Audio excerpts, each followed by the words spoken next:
जय श्री राम प्यारे भक्तों, आइए जानते हैं कि विवाह के बाद कन्याओं को पिता के घर पर ज्यादा दिनों तक क्यों नहीं रुकना चाहिए। अगर विवाह के बाद कन्याएं अपने पिता के घर पर ज्यादा दिनों तक रुकती हैं तो उन्हें कौन सा पाप लगता है। एक बार माता पार्वती भगवान शिव से यह प्रश्न पूछती है कि हे प्रभु, आज जब मैं मृत्युलोक पर भ्रमण कर रही थी तब मैंने देखा कि कुछ कन्याएं अपने पिता के घर में अधिक समय तक रह रही हैं, जबकि पिछले युगों में कन्याओं का विवाह कम आयु में होता था और वे तभी से अपने पति के घर रहने को जाती थी।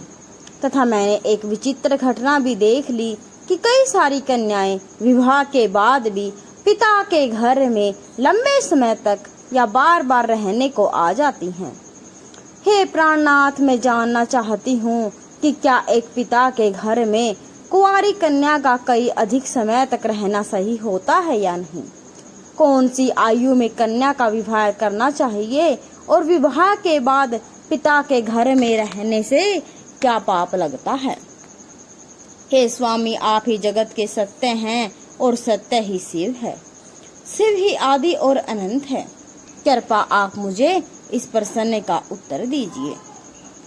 तब भगवान शिव बताते हैं कि मैं एक तुम्हें कथा सुनाता हूँ। यह कथा श्री कृष्ण के काल द्वापर युग की है, तुम इसे सुनो। फिर भगवान शिव बताते हैं कि हे देवी पार्वती, यह 28वें द्वापर युग की घटना है। यदुकुल श्रेष्ठ वीरवर उग्रसेन के यहाँ जो घटना घटित होने वाली है उसी का मैं भूतकाल के रूप में वर्णन करूंगा। माथुर प्रदेश में मथुरा नाम की नगरी है। वहाँ उग्रसेन नाम वाले यदुवंशी राजा राज्य करते थे। ये शत्रु विजय संपूर्ण धर्मों के तत्वज्ञान, प्रजा के रक्षण करने वाले और अति गुणवान राजा थे। मेधावी नामक राजा उग्रसेन धर्म पूर्वक राज्य का संचालन और प्रजा का पालन करते थे। उन्हीं दिनों परम पवित्र विदर्भ देश के सत्यकेतु नाम से प्रसिद्ध एक महापराक्रमी राजा थे। उनकी एक पुत्र थी जिसका नाम मायावती था। वह सत्य धर्म का आचरण करने वाली, अति सुंदर, गुणवान और चरित्रवान होने के कारण दूसरी लक्ष्मी के समान थी। मथुरा के राजा उग्रसेन ने उस सुंदर नेत्रों वाली मायावती से विवाह किया। उसके स्नेह और प्रेम से मथुरा नरेश मुग्ध हो गए। वो राजा मायावती से अपने प्राणों के समान प्यार करते थे और उसे साथ लिए बिना भोजन तक नहीं करते थे। उसके साथ क्रीड़ा विलास में ही राजा का समय बीतने लगा। फिर मायावती के बिना उन्हें एक क्षण भी चैन नहीं पड़ता था। इस प्रकार से आने वाले प्रतिदिन उन दोनों पति पत्नी में प्रेम बढ़ने लगा। फिर कुछ समय के बाद विदर्भ नरेश सत्यकेतु ने अपनी पुत्री मायावती को याद किया और उसकी माँ ने भी उसे ना देखने के कारण बहुत दुखी हुई। फिर एक दिन उन्होंने अपनी बेटी के हालचाल जानने हेतु मथुरा नरेश उग्रसेन के पास अपने दूत भेजे। फिर भगवान शिव बताते हैं कि हे देवी, दूतों ने वहां जाकर आदर पूर्वक राजा से कहा, महाराज, विदर्भ नरेश सत्यकेतु ने अपनी कन्या और इस राज्य की महारानी के कुशल समाचार जानने हेतु हमें यहाँ भेजा है। आपको हमारा आदर प्रणाम, और अगर उनका प्रेम और स्नेहपूर्ण अनुरोध आपको स्वीकार हो तो राजकुमारी मायावती जी को उनके यहाँ भेजने की व्यवस्था कीजिए। वे अपनी पुत्री को देखना चाहते हैं। राजा उग्रसेन ने जब दूतों के मुंह से यह बात सुनी तो वे भी प्रसन्न हो गए, क्योंकि वे भी चाहते थे कि राणा मायावती को आराम करने हेतु उनके पिता के यहाँ जाना चाहिए। तब उन्होंने स्नेह और उदारता के कारण अपनी पत्नी मायावती को विदर्भ राज के यहाँ भेज दिया। पति के भेजने पर मायावती बड़ी खुशी के साथ अपने मायके आ गई। वहां पहुंचकर उसने पिता के चरणों में प्रणाम किया। उसके आने से महाराजा सत्यकेतु को बड़ी ही प्रसन्नता हुई। मायावती अपनी सखियों के साथ में मनमुग्ध होकर घूमने लगी। पहले की ही भांति घर, वन, तालाब और राज्य में विहार करने लगी, क्योंकि वे विवाह के बाद पहली बार अपने पिता के यहाँ आई थी। यहाँ आकर वह फिर से बालिका बन गई। फिर कुछ दिन बीतने के बाद वह भूल गई कि उनका विवाह हो चुका है। उनके बर्ताव में अब लज्जा या संकोच का भाव नहीं रहा।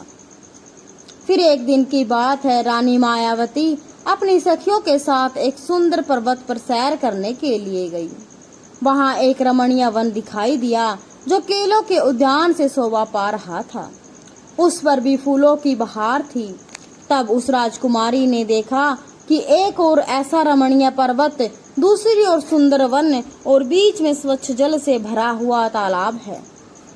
एक छोटी बालिका की तरह वह उसकी सभी सखियों के साथ खेलने लगी।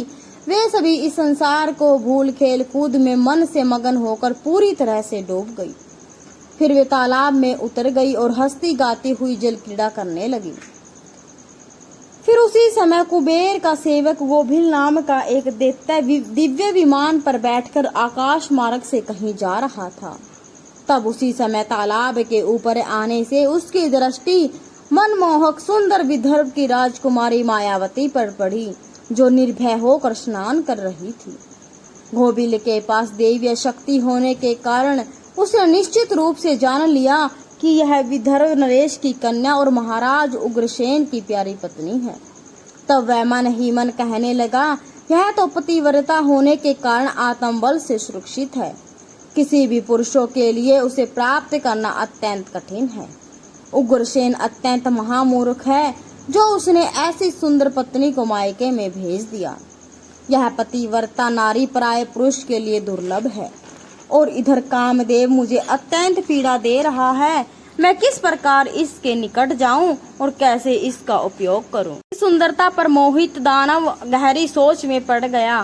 फिर उसने अपने लिए एक उपाय निकाला और गोभिल ने महाराज उग्रसेन का मायामय रूप धारण कर लिया। और वही अंग, वही उपांग, वैसे ही वस्त्र, उसी तरह का भेष और वही अवस्था पूर्व रूप से उग्रसेन सा होकर वह पर्वत के शिखर पर उतरा और एक अशोक वृक्ष की छाया में शिला के ऊपर बैठकर उसने मधुर स्वर से संगीत सुरों को छेड़ दिया। वह गीत संपूर्ण विश्व को मोहित करने वाला था। ताल, लय और उत्तम स्वर से युक्त उस मधुर गीत को सखियों के मध्य में बैठी हुई सुंदरी मायावती ने भी सुना। वह सोचने लगी, ऐसा मनमोहक कौन गायक है यह गीत गा रहा है। राजकुमारी के मन में उसे देखने की तीव्र इच्छा थी। उसने सखियों के साथ जाकर देखा। तब अशोक की छाया में सुंदर प्रतापी बैठा हुआ कोई पुरुष गा रहा है। वह महाराज उग्रसेन के जैसा दिखाई पड़ता है। वास्तव में तो वह राजा के भेष में नीच दानव था।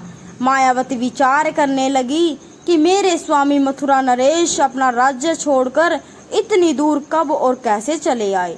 वह इस प्रकार सोच ही रही थी कि उस पापी ने स्वयं ही पुकारा, प्रिय आओ, देवी आओ, तुम्हारे बिना मैं नहीं जी सकता। सुंदरी, तुमसे अलग रहकर मेरे लिए इस प्रिय जीवन को व्यतीत करना भी असंभव हो गया। तुम्हारे स्नेह ने मुझे मोह लिया है, अतः मैं तुम्हें छोड़कर कहीं भी नहीं रह सकता। अपने पति रूपधारी दैत्य से ऐसा कहने पर मायावती थोड़ी सी लज्जित होकर उसके सामने गई। वह मायावती का हाथ पकड़कर उसे एकांत स्थान में ले गया और वहां अपनी इच्छा के अनुसार उसका उपभोग किया। उग्रसेन के गुप्त अंग में कुछ खास निशानी थी जो उस पुरुष में नहीं दिखाई दी। इससे मायावती के मन में उसके प्रति संदेह उत्पन्न हुआ। राजकुमारी ने अपने वस्त्र संभाल कर पहन लिए, किंतु उसके हृदय में इस घटना से बड़ा ही दुख हुआ। वह क्रोध में भरकर नीच दानव से बोली, ओ नीच, जल्दी बता तू कौन है और तेरा आकार दानव जैसा है। तू पापाचारी और निर्दयी है। यह कहते कहते आत्मग्लानि के कारण उसकी आंखें भर आई। वह श्राप देने को उद्यत होकर बोली, हे दुरात्मन, तूने मेरे पति के रूप में आकर मेरे साथ छल किया और इस धर्म में शरीर को अपवित्र करके मेरे उत्तम पातिव्रत्य का नाश कर डाला। अब यही तू मेरा भी प्रभाव देख ले, मैं तुम्हें अत्यंत क्रोध श्राप दूंगी। उसकी बात सुनकर गोभिल ने कहा, हे पतिव्रता नारी, भगवान श्री विष्णु और उत्तम ब्राह्मण के भय से तो समस्त राक्षस और दानव दूर भागते हैं। मैं तो दानव धर्म के अनुसार ही इस पृथ्वी पर विचर रहा हूँ। पहले मेरे दोष का विचार करो, किस अपराध पर तुम मुझे श्राप देना चाहती हो। तब मायावती बोली, हे पापी, मैं साध्वी और पतिव्रता हूँ। मेरे मन में केवल अपने पति की ही कामना रहती है। मैं सदा उन्हीं के लिए तपस्या किया करती हूँ। मैं अपने धर्म मार्ग पर स्थित थी, किंतु तूने माया रच कर मेरे धर्म के साथ ही मुझे भी नष्ट कर दिया। इसलिए हे दुष्ट नीच, तुझे भी मैं भस्म कर डालूंगी। तब वह दानव बोला, हे राजकुमारी, यदि तुम उचित समझो तो यह बात ध्यान से सुनो। मैं धर्म की ही बात कर रहा हूँ। जो स्त्री प्रतिदिन मन, वाणी और काम से अपने पति की सेवा करती है, पति के संतुष्ट रहने पर स्वयं भी संतोष का अनुभव करती है, पति क्रोधी होने पर भी उसे कभी नहीं छोड़ती, उसके दोषों और गुनाहों की ओर ध्यान नहीं देती, उसके मारने पर भी प्रसन्न होती है और पति के सभी कामों में आगे रहती है, वही नारी पतिव्रता कही गई है। यदि स्त्री इस लोक में अपना कल्याण करना चाहती हो तो वह पतित, रोगी, अंगहीन, कोढ़ी सब धर्मों से रहित तथा पापी पति का भी परित्याग ना करे। जो पति को छोड़कर जाती और दूसरे कामों में मन लगाती है, वह संसार में सब धर्मों से बहिष्कृत व्याभिचारिणी समझी जाती है। जो पति के अनुपस्थिति में लालच में तरह तरह के व्यंजनों का स्वाद लेती हो, श्रृंगार करती है, उसे मनुष्य कुलटा कहते हैं। हे देवी, गोभिल आगे बताता है कि मुझे वेद और शास्त्रों का द्वारा मेरे गुरु के द्वारा प्राप्त धर्म का ज्ञान है। गृहस्थ धर्म का परित्याग करके पति की सेवा छोड़कर यहाँ किस लिए आई हो? तुम इतना होने के बावजूद भी अपने ही मुंह से कहती हो कि मैं पतिव्रता हूँ। कर्म से तो तुम्हें पातिव्रत्या का छोटा सा अंश भी नहीं दिखाई देता। तुम डर भय छोड़कर पर्वत और वन में मत वाली होकर घूमती फिरती हो, इसलिए पापिनी हो।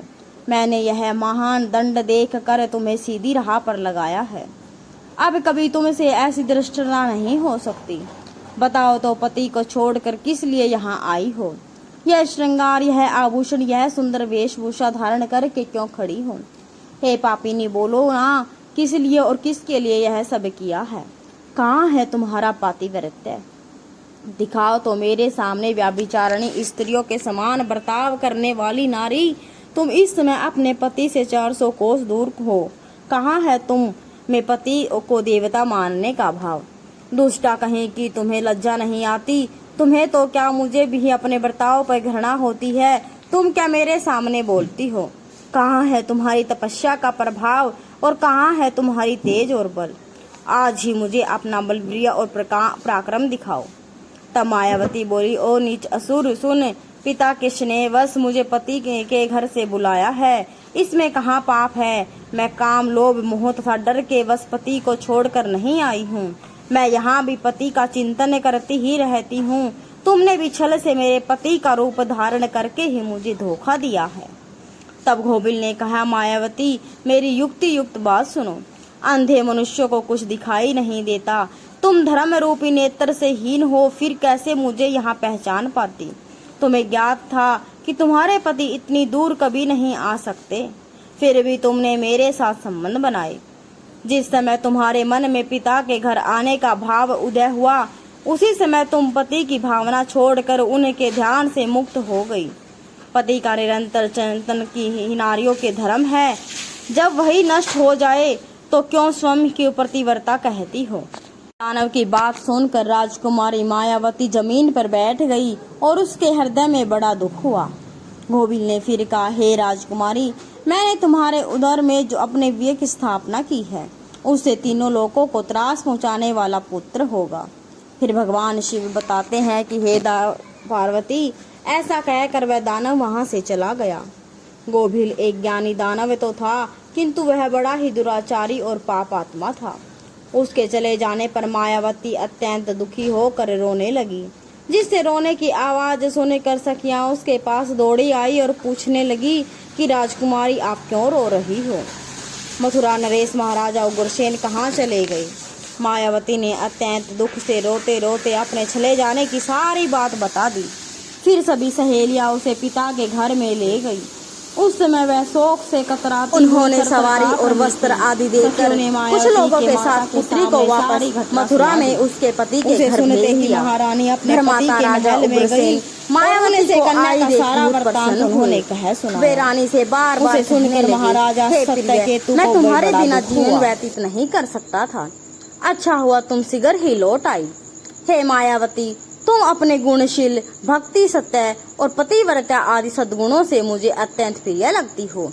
अपनी प्रिय पत्नी मायावती से ऐसा कहकर महाराज उग्रसेन उसके साथ विहार करने लगे। सब लोगों को भय पहुंचाने वाला उसका भयंकर गर्व दिन दिन बढ़ते लगा, किंतु उस गर्व का कारण केवल मायावती ही जानती थी। अपने उदर में बढ़ते हुए उस गर्व के विषय में मायावती को कुछ दिन रात चिंता बनी रहती। 10 वर्ष तक वह गर्व बढ़ता ही गया। तत्पश्चात उसका जन्म हुआ। वह अति तेजस्वी, महाबली, दुराचारी, प्रजा को कष्ट देने वाला कंस था, जिसके भय से तीनों लोकों के निवासी थर्रा उठे थे।